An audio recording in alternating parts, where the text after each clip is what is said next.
Cyber stalking is stalking that uses technology as a means to harass, intimidate, or frighten a person or group. Cyber stalking can include posting false accusations, derogatory statements, cyberbullying, or making threats, using email, instant messages, social media, or other forms of technology. Cyber stalking can also include monitoring someone's online activity or physical location without permission by using spyware or manipulating acts that track location. Cyber stalking is a serious crime and should be reported immediately. Stalkerware is one way that cyber stalkers use to stalk victims.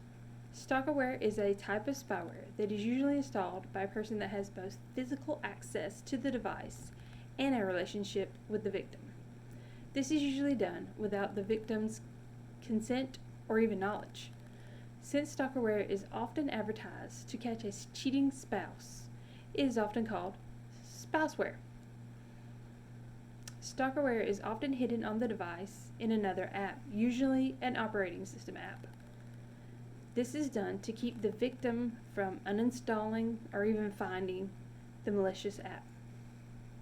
Once it is installed, the cyber stalker can find out the victim's location in real time, read private emails and text messages, gain access to passwords, get access to all the victim's photos and contacts, and anything else the phone comes in contact with.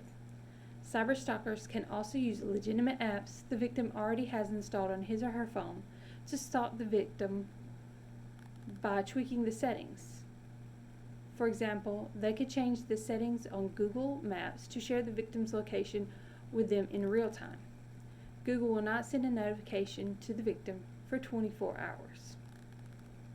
Since cyber stalking often involves communications or actions that cross state lines, is usually considered a federal crime. 18 U.S. Code 2261A is a federal law that pertains to criminal stalking that contains provisions that prohibit stalking to occur through electronic means. According to federal law, cyber stalking has occurred when technology communications cause the victim to fear death, fear injury, or cause emotional distress to the victim's immediate family, the victim's spouse, or the victim's pet.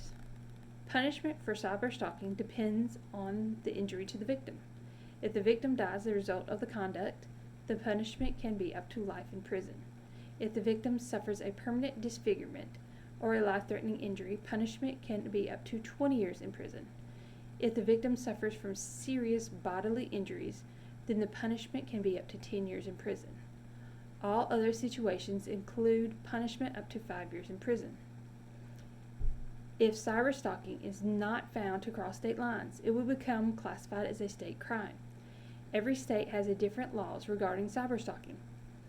In Georgia, cyber stalking and cyberbullying is a crime of criminal stalking under OCGA 16590.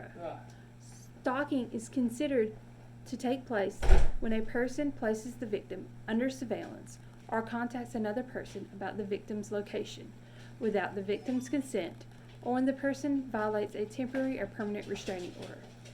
This can include stalking that uses technology to stalk or harass the victim. The first offense can include a fine and or up to 1 year in prison. If the person is convicted a second time, it will be considered a felony.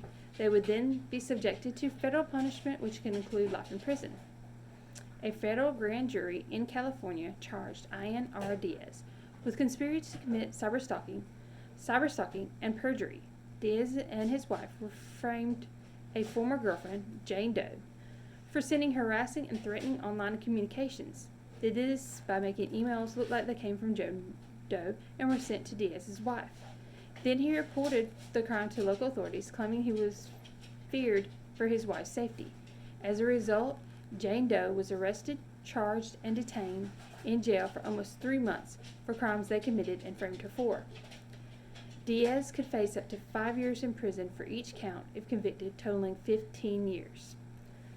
Benjamin Tarbell was indicted by a federal grand jury in Alaska with 5 counts of making interstate death threats, and 1 count of cyberstalking in September of 2021. According to the affidavit made by FBI special agent, Tarbell started making threats to people in Vermont by text and Instagram messages. He also called the Massachusetts State Police and threatened to bomb the building. If convicted, he could face up to 5 years in prison for each death threat and up to 10 years for cyberstalking charge, which could add up to 35 years in prison.